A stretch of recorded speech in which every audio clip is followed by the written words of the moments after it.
Fala pessoal do canal, aqui é a professora Cíntia do Instituto Federal de Bragança Paulista e neste vídeo de hoje nós vamos abordar os assuntos da disciplina Técnicas de Usinagem. E o assunto de hoje é o tópico 3 sobre a ferramenta de corte. Muito bem, agora vamos lá! Caso você queira entrar em contato comigo, é cintiamacedo@ifsp.edu.br. Nesta aula, nós vamos descobrir o mistério do cavaco, as características universais da ferramenta de corte, geometria da ferramenta e as variáveis de controle. Os objetivos desta aula é identificar a superfície de saída, folga, os ângulos de posição, os benefícios do raio de ponta, as linhas de cisalhamento do cavaco, identificar as duas fontes de aquecimento do cavaco e as variáveis de controle, justamente para melhorar os processos de usinagem, aumentar a produtividade, acabamento e agilidade de usinagem. Para isso, vamos dar um overview aqui sobre as gerações do CNC. A grande demanda por novas ferramentas de alta performance surgiu com as máquinas de controle numérico, que é o CNC, máquinas com alta velocidade linear e de rotação. E as ferramentas de usinagem precisou acompanhar esse novo formato de máquina. E ela precisa ter uma composição diferente, uma composição química diferente, recobrimentos e gemas sobre a superfície. Gema, na verdade, é cristais de materiais altamente duros para suportar essas condições de alta velocidade e rotação. E essas duas coisas juntas, uma máquina veloz com uma ferramenta eficiente, eu tenho uma melhoria de desempenho. Faz sentido, na verdade. E as premissas é analisar a formação do cavaco e as variáveis de ajuste na usinagem. Então, temos aqui uma superfície complexa para ser usinada e as diferentes ferramentas. E independente do formato da ferramenta, ela sempre vai partir de um conceito. E o conceito que a gente vai ver hoje, ele pode ser aplicado para qualquer tipo de ferramenta. O cavaco, como você pode conhecer aqui no nosso início das aulas, nós fizemos alguns experimentos e formamos alguma remoção de cavaco. Esse cavaco ele é no formato de caixinhos assim, né, espiralados, e ele torna-se extremamente quente durante a usinagem, né? Isso a gente já sabe. Só que uma coisa que não deu tempo muito para perceber na nossa aula, mas que vocês vão ver ao longo das experiências, das oficinas futuras que faremos, é que ele fica mais quente depois que ele fica formado. E dependendo da forma, da velocidade, do parâmetro de corte que eu uso, ele fica tão quente que ele oxida e muda de cor. Fica colorido perante isso aos seus olhos. E por que será que acontece isso, né? Somente quando depois que o atrito acaba. Nesta imagem, neste vídeo aqui que a gente vai ver depois, mostra esse fenômeno acontecendo, a mudança de cor. Então, não importa se eu removo pouco ou muito material da superfície, esse fenômeno sempre vai acontecer. E as características principais e universais da ferramenta de corte são 4. Ângulo de posição, de saída, de folga e o raio de ponta da ferramenta. São esses 4. Existem outras características, mas que são universais, são esses 4. Nesta imagem da direita, eu tenho uma ferramenta genérica, um bit genérico, e que já mostro para você aqui 2 ângulos importantes. O ângulo de saída, que é esse ângulo vermelho que eu estou fazendo aqui, ó, que é a saída do cavaco, ó, tá vendo essa ondinha aqui? É o cavaco sendo removido para fora da peça. E o ângulo de folga. E esta ferramenta representada, existe esses mesmos ângulos para uma broca, para uma pastilha de torno, para uma fresa. Existem 2 seções distintas para a formação do cavaco. Sempre guarde essa ordem. Primeiro ocorre o cisalhamento e depois o recalque.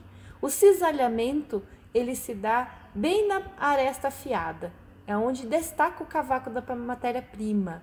E o recalque é a saída, que é o fluxo do cavaco forçado para cima da superfície da ferramenta. E ela ocorre alguns milímetros para fora, 1/8 de polegada, além da aresta de corte. Então, o cavaco ele entra na superfície de saída, forte como o atrito, a força que o cavaco faz é tão forte que a ferramenta precisa ser compatível com esse esforço físico que sofre, né? Então, ele dobra. O material, deixa eu voltar aqui na imagem, olha só.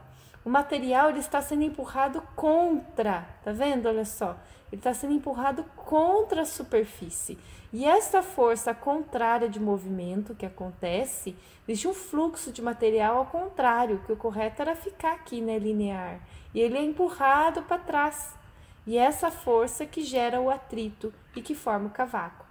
E a distância do recalque depende da pressão entre a ferramenta e a peça. E o processo é um avanço elevado, aumenta a pressão na face de cunha, a zona de recalque alarga. E afastando-se da ponta de corte, ele diminui a formação do cavaco. Olha só, neste exemplo aqui, ó, eu tenho dois parâmetros, a mesma broca e dois parâmetros diferentes. E dependendo da velocidade, da forma como eu faço o processo, eu tenho um desenvolvimento de cavaco diferente, certo? Então, a forma de melhorar um desempenho no CNC é avançar com mais força, variar o ângulo de saída, melhorar a composição na refrigeração e materiais de antifricção melhores, porque o atrito da peça contra a ferramenta é muito alto. Então, eu posso existir fluidos que refrigeram a peça e a ferramenta e fluidos que lubrificam a passagem da ferramenta na peça. Então, a chave aqui é quando o avanço aumenta, o recalque se torna mais significativo e é relativamente ao cisalhamento. Podemos usar isso ao nosso favor para controlar os processos de usinagem. E a deformação do cavaco é na superfície de saída da cunha de corte, direciona o cavaco onde ele flui. E a ação permanente de flexão é chamada de deformação do cavaco. E só 25% do calor produzido vem da fricção entre a aresta de corte e a superfície de saída. Olha só. Porque nós estamos descobrindo o mistério do cavaco. Por que o cavaco continua esquentando mesmo depois que ele se forma? E aí me fala que só o atrito é responsável por 25%. Por que isso? Que raio de conta é essa que não se fecha, hein? Que raio é esse que não se fecha? E aí, a formação do cavaco ele tem várias condições aqui, certo? O fluido de corte, o material da peça, a máquina, as condições de corte, o material que é feito a ferramenta de corte, a geometria e o quebra-cavaco. Tudo isso interfere na formação do meu material. Primeiro item, além do ângulo de saída e o ângulo de folga, ângulo de saída é esse aqui que eu estou desenhando com a mãozinha aqui, o ângulo de folga é esse daqui embaixo. Eu tenho uma posição da geometria da ferramenta, chama geometria positiva e geometria negativa. Geometria negativa nem existe, certo? É quase raras as vezes que alguém usa. Ela é sempre uma geometria positiva. E o ângulo é entre 15 a 30 graus, esse ângulo aqui, ó. Fazendo o ângulo 90 graus com a superfície da ferramenta aqui, ó. É de 15 a 30 graus é o ângulo ideal para você trabalhar, dependendo das condições da peça, da dureza da peça. Então, a geometria deforma o cavaco ao mínimo e a negativa deforma mais o cavaco, olha só. É mais área de contato aqui, ó, entre a superfície de corte da peça, ó. Aqui é bem menor, ó. Aqui tem menos atrito, aqui tem mais atrito, deforma mais. E a mudança desse ângulo já é uma das grandes variáveis de controle. Apenas ajustando isso daqui já muda todo o processo. Fora isso, eu tenho um cálculo, não precisa, eu estou só mostrando o quanto que é importante esse ângulo, certo? o fator de recalque, que é este daqui, que é o ângulo de saída, o ângulo de folga, esse ângulo alfa aqui, que é o ângulo de incidência, o ângulo de cunha é o ângulo da ferramenta, o ângulo interno aqui, ó, o beta, certo? O Hzinho é a espessura da usinagem, que é a retirada do cavaco, certo?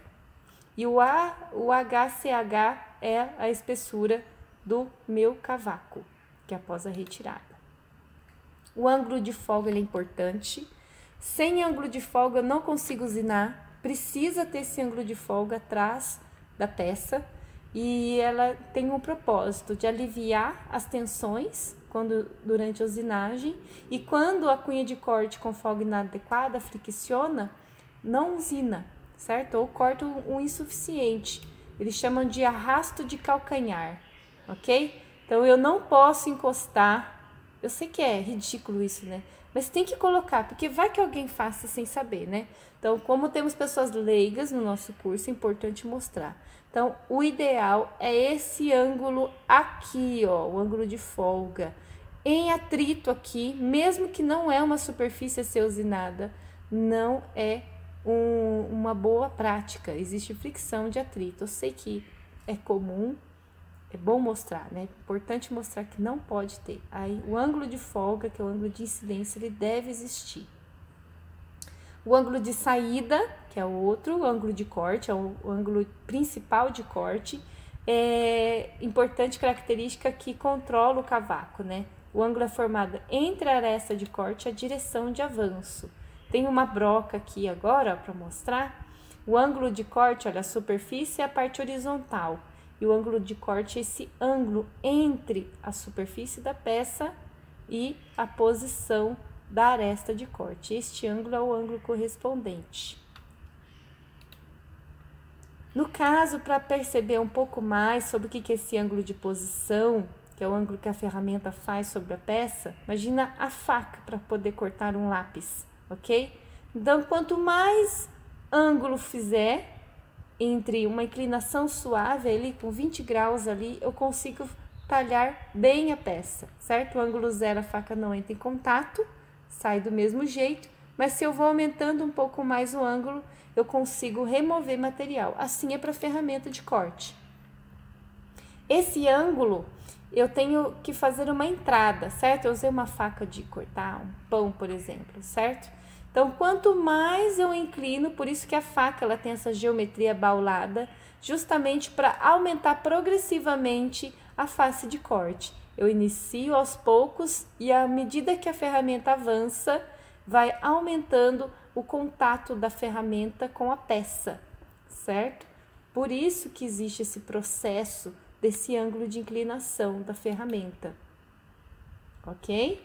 Então, eu posso vir, vamos supor que a faca seja plana, eu posso vir com ângulo zero, com ângulo distribuído, com 20 graus, ou com ângulo muito alto, tá vendo? Eu posso variar este ângulo. Com ângulo zero é mais difícil, porque é como se eu estivesse guilhotinando ali, né? Fazendo uma guilhotina. Até a guilhotina do pica-pau, ela não é dessa forma, ela tem uma inclinação. Essa inclinação que é o que permite ter o deslize mais fácil da ferramenta sobre a peça. E a razão é que essa inclinação promove uma ação de corte diagonal, onde há mais contato com a aresta de corte com a inclinação do que sem ela. E os ângulos é de 0 a 30, quando o ângulo de posição é utilizado. O cavaco fica mais largo que a peça, aumenta a vida útil, e o casaco é mais fácil, né, de cisalhar, mais fino e mais fácil de cisalhar. E esse ângulo de posição proporciona entrada e saída mais suave, maior vida útil da ferramenta e melhor acabamento. Então, ângulo de posição é uma variável de controle. O que é uma variável de controle? O significado da palavra variável de controle. Pensa que fabricar uma peça é similar ao segredo de como fazer uma boa receita de um bolo. Fazer uma receita, olha, um exemplo que eu dou. Eu nunca consegui acertar fazer um bolo de chocolate, porque eu sei que se eu variar um pouquinho na minha receita, o bolo murcha, o bolo fica abatumado, o bolo não cresce direito. Tem algumas coisas ali naquela receita que se eu não respeitar, eu ferro com bolo. Para a usinagem também são essas coisas. São alguns segredos durante o processo de fabricação que eu consigo ter um bom acabamento na peça e uma utilização melhor da ferramenta. E variável de controle é como se fossem essas dicas que eu preciso respeitar dentro do processo. Chique? Faz sentido? Memoriza, variável de controle é um item da receita para usinar bem. E o raio de ponta é o nosso último item principal, geral, das ferramentas, em que eu faço um arredondamento entre a face principal de corte e a face secundária de corte. Porque o bit de usinagem ou uma broca de ferramenta, ela vai ter sempre uma face que vai remover mais material e a outra que vai auxiliar, vai remover um pouco menos, ok? E esse arredondamento que é feito, ele tem grandes motivos para ter.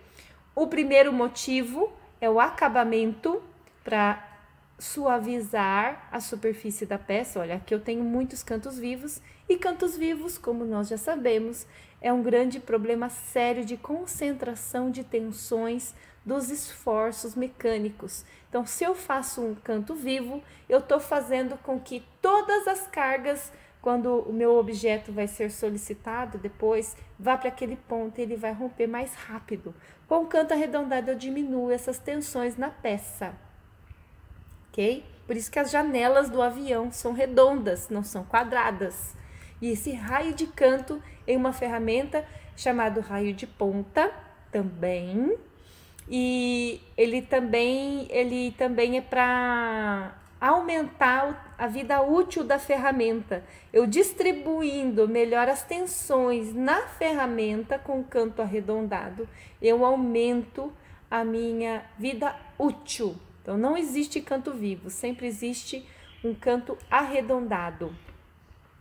Só que muito redondo também é ruim, causa trepidação, certo? Ele vibra, porque é uma área de contato muito grande. Não pode ser muito pequena, porque fragiliza a ferramenta e causa modificações na estrutura da peça, que também é uma concentração de tensão, e muito grande também prejudica.